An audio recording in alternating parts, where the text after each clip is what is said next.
72억 5천에 사서 크게 매각을 하셨어요. 4개월 만에 거의 을 남기시네요. 저희가 앞에서 떡볶이 먹고 있는 동안 여기 돌고 있었습니다. 가만히.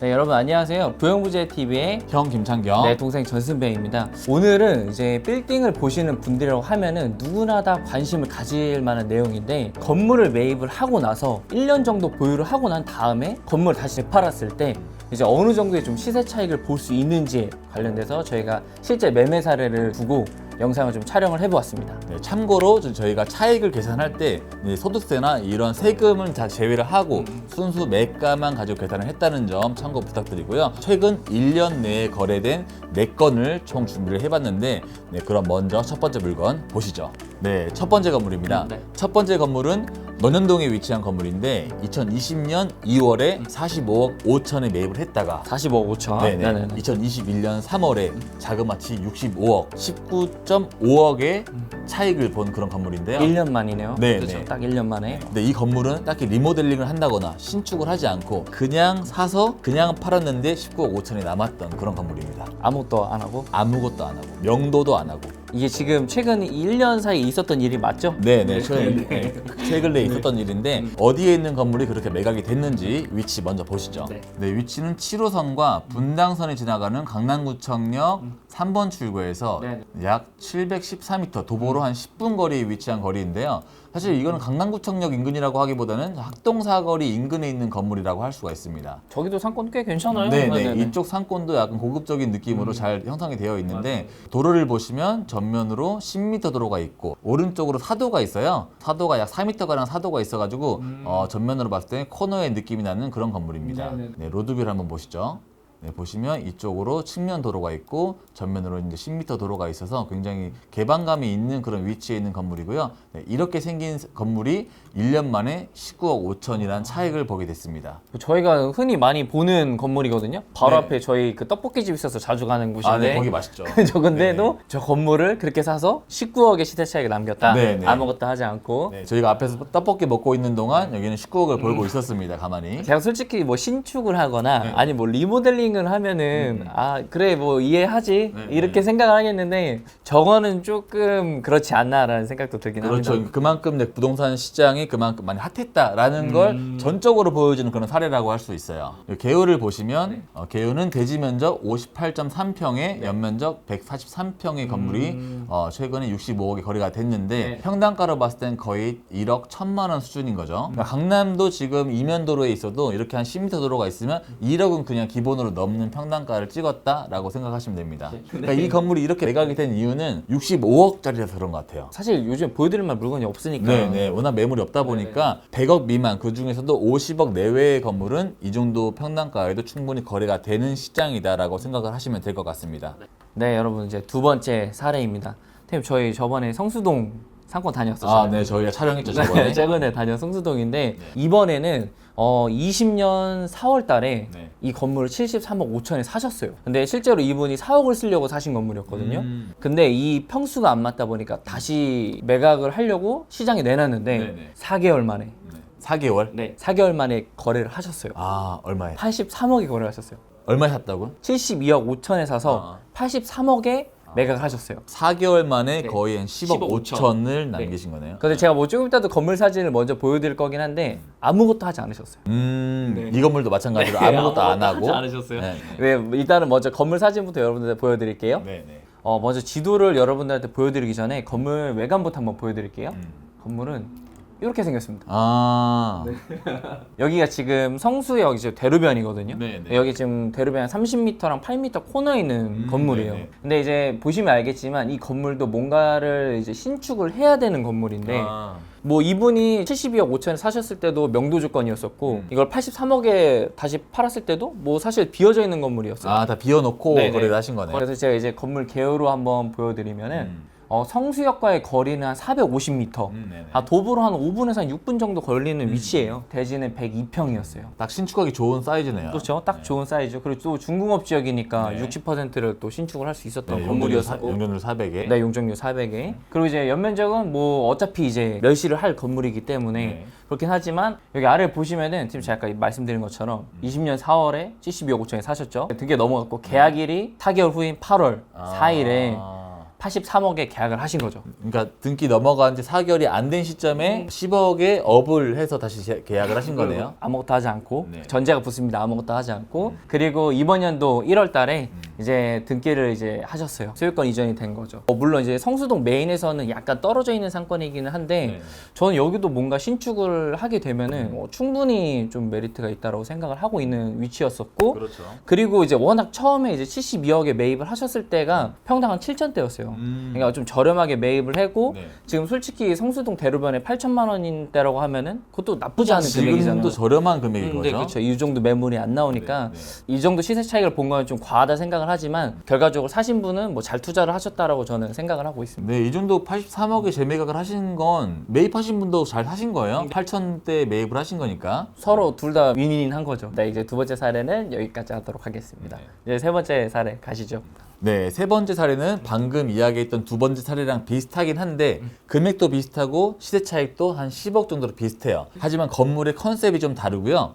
이제 이거는 계약을 한 지 4개월 만에 10억의 차익을 받습니다. 즉 2020년 10월에 73억 5천만 원을 샀는데 2021년 2월에 84억에 판 사례입니다. 거의 비슷하네요. 방금 두 번째 사례랑 금액은. 네네, 금액은 비슷한데 이제 계약일이 4개월밖에 안 되는 거죠. 네, 그럼 위치는 어디 있고 건물은 어떻게 생겼는지 한번 보시죠. 네, 위치를 보시면 안암역 고대 상권이죠. 네, 안암역 3번 출구에서 약 도보로 한 283m 4분 거리 위치한 거리이고요. 네, 보시면 안암 5거리에서 이 안암역까지의 상권이 완전 고대의 메인 상권이죠. 그렇죠. 저게 임차 업종들이 조금 약간 브랜드들이 좀 포진해 있죠. 저기가. 그렇죠. 네네네. 이 안으로 베스킨라빈스, 스타벅스, 할리스 이런 게 들어가 있는데 이제 이 건물 로드뷰를 한번 보시죠. 네, 이렇게 생긴 건물이 네. 4개월 만에 약 10억의 시세 차익을 보여줬습니다. 사실 거대가 거래량이 그렇게 많은 곳은 아닌데 이제 이 라인으로 또 찾으시는 분들이 몇 분 계세요. 워낙 이제 좀 메인 100억 미만으로 좀 메인 상권을 찾으시는 분들이 꽤 있다 보니까 고객분들도. 네네. 상층부로 할리스가 들어가 있고 1층에 이제 편의점이나 몇 개 업종들이 들어가 있는데 팔렸을 당시에도 수익률은 3% 중반대가 나왔습니다. 잘 나왔네요, 그래도. 네, 네. 네네. 개요 한번 보시죠. 보시면 대지 면적 75평, 연면적 187평의 건물이 2014년도에 리모델링을 했어요. 아까 보셨듯이 약간 건물이 깔끔했죠? 네네네. 보시면 2020년 10월 12일 날 계약을 73억 5천에 했는데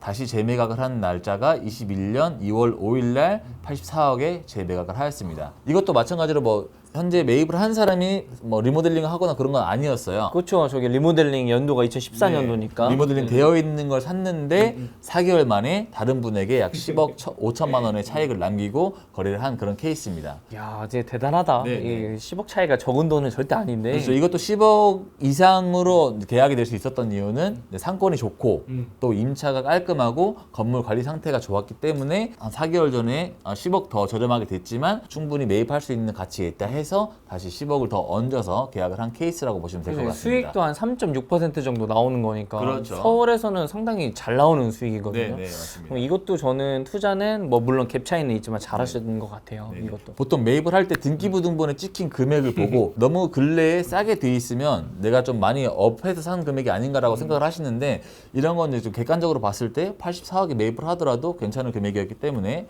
매입을 하지 않았나라는 생각을 합니다. 네네. 네, 여러분. 이번엔 네 번째 사례, 이제 마지막 사례입니다. 이번 사례는 사실 그 현금 20억에서 30억을 좀 가지고 강남에 좀 투자를 원하시는 분들이 선호할 만한 건물일 것 같고, 그렇죠. 그리고 또 이번 매매 사례가 현재 좀 매매되는 좀 건물들 중에서 좀 트렌드지 않을까 좀 싶습니다. 현재 꼬마 빌딩을 찾으시는 분들이 이제 신축을 해서 팔고 싶어 하시는데 이제 이런 컨셉을 보시면서 좀 벤치마킹 하시면 좋을 것 같아요. 네, 이게 좀 주택을 이제 매입을 하셔서 이제 용도 변경이나 뭐 멸시를 한 다음에 매입을 하고 나서 건물을 신축을 하는 사례인데 한번 제가 위치부터 한번 보여드릴게요, 여러분. 네네. 지도를 보시면은 강남역 아주 좋은 역이죠. 최고죠. 네, 강남이 최고의 역 중에 하나가 이제 강남역인데 강남역 4번 출구에서 여기 안쪽으로 있는 이면도로 들어오긴 그렇죠. 하네요. 일반 통행이기도 한데 네. 이쪽 한 450m 정도 걸리거든요. 네네. 그러면 도보로 한 6분 정도 걸리는 위치에 있는 겁니다. 제가 이제 개우 들어가기 전에 건물을 한번 먼저 보여드릴게요, 여러분. 네, 여러분 건물 사진을 보시면 지금 이 주택으로 되어 있는데 이 주택은 아니에요. 네. 네, 이게 전 건물이에요. 그 전에 소유주분이 매입을 했을 때 네네. 주택이었던 거죠? 네, 뭐 이거 2번 거래가 된 거니까 전전 소유주분이시죠, 네, 결과적으로. 그 소유주분이 이제 가지고 있다가 이 건물을 이제 매각을 했는데 다음 어떻게 바뀌었는지 한번 보여드릴게요. 네네. 네, 이 건물이 방금 그 주택이었던 건물이 이렇게 바뀌었어요. 와, 완전 깔끔하게 네. 신축이 됐네요. 네. 그냥 날림으로 지은 것도 아니고 나름 구조를 많이 생각하고 연구를 하고 지은 건물이죠. 솔직히 엄청 잘 지었어요. 이게 제가 뭐 중간에 개요를 보면서 말씀을 드릴 건데 사실 현금 20억에서 30억 정도 건물을 가지고 이 정도 건물 신축하는데 필요한 비용이 한 8억 정도가 필요하거든요. 아, 네. 그래서 이분이 다시 재매각을 하신 게 66억에 재매각을 하셨는데 아. 그거는 제가 한번 개요를 보고서 말씀을 드릴게요. 네, 알겠습니다. 네, 여러분 이제 개요를 보시면 대지 평수는 54평이에요. 보통 이제 50평 정도의 건물을 올리면 뭐 잘 지을 수 있냐라고 의문점 가지신 분들 많이 계시는데 이렇게 이쁘게 올릴 수가 있네요. 그러니까 엄청 솔직히 저 되게 잘 지었어요. 네, 건물은. 네. 네. 그래서 보시면 건축 면적 한 27평 정도, 3종이니까 한 50%를 또 한 거고 네. 연면적은 한 113평입니다. 지하층은 사실 안 파셨고 네, 네. 지상만 5층까지 올린 거예요. 네네. 여기가 좀 중요한데 개요를 보여드리면 네. 이분이 20년도 2월 달에 사셨어요. 네, 네. 얼마에? 27억에. 주택을 사신 거죠? 주택을 사신 거죠. 그리고서는 이분이 한 저희 이 건물이 신축된 연도가 20년 12월이거든요. 사가지고 명도하고 건물을 바로 신축을 하신 거예요. 거의 바로 신축을 하신 거네요. 네, 10개월 만에 이제 신축을 하신 건데 네. 21년 4월 1년 2개월 만에 네.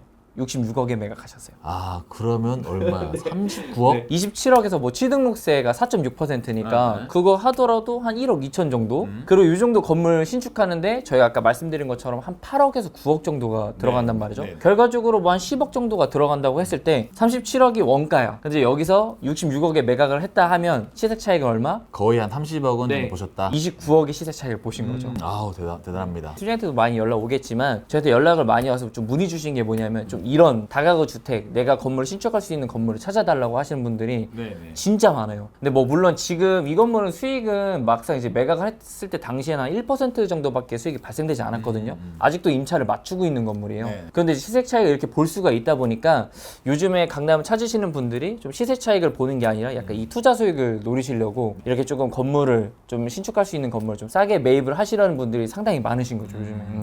아까 말씀드렸듯이 벤치마킹으로 삼기에는 정말 괜찮은 투자였다라고 생각을 합니다. 네, 그래서 이거 한번 보시고서는 이거를 좀 벤치마킹 삼아서 여러분들이 조금 투자의 좀 방향성을 이렇게 정해보시는 것도 어떨까 싶습니다. 네. 네, 저희가 이렇게 오늘 총 4개의 사례를 보았는데요. 1년 만에 한 30억을 본 사례도 있고 20억을 본 사례도 있고 10억을 본 사례도 있는데 저희가 보니까 공통점이 있는 것 같아요. 신축을 잘했다던가 뭐 리모델링을 이쁘게 했다던가 아니면 코너에 있는 건물이어서 내가 살 때도 사고 싶었지만 남이 살 때도 사고 싶어하는 그런 건물이지 않나 라고 생각을 합니다. 거기서 약간 좀 추가로 좀 약간 좀 위치도 조금 포함이 그렇죠. 되면은 더 좋을 것 같아요, 사실. 네네. 지금 투자 트렌드는 남이 봤을 때 뭐 싫어하지 않을, 좋아할 만한 그런 걸 내가 사야 좀 비싸더라도 내가 사야 좀 좋은 가격에 팔 수 있지 않나 저는 생각을 하고 있어요. 예전에는 좀 이게 그 등기부등본 보면은 매각된 그 금액이 찍히잖아요, 네. 근데 그것만 보더라도 좀 이게 갭 차이가 많이 나면 사기 싫어하시는 분들이 많았는데 요즘에 좀 그런 걸 또 안 보시고 또 이렇게 매입을 하시는 것 같아요. 또. 네네. 그만큼 이제 빌딩 시장에 대한 관심도가 워낙 높아졌기 때문에 이제 이런 부분도 충분히 감안을 하시면서 투자에 대한 기준을 좀 더 설정을 해보시는 게 어떨까라고 생각을 합니다. 네네, 여러분 오늘 이 영상이 여러분들의 좀 투자에 조금이나마 좀 도움이 됐으면 좋겠고요. 오늘 영상은 여기서 좀 마무리하도록 하겠습니다. 네, 지금까지 1년 만에 차익을 본 사례였고요. 저희 또 다음에 더 흥미있을 만한 그런 소재를 가지고 돌아오도록 하겠습니다. 그럼 저희 영상 좋아요와 구독 부탁드릴게요. 부탁드릴게요. 안녕.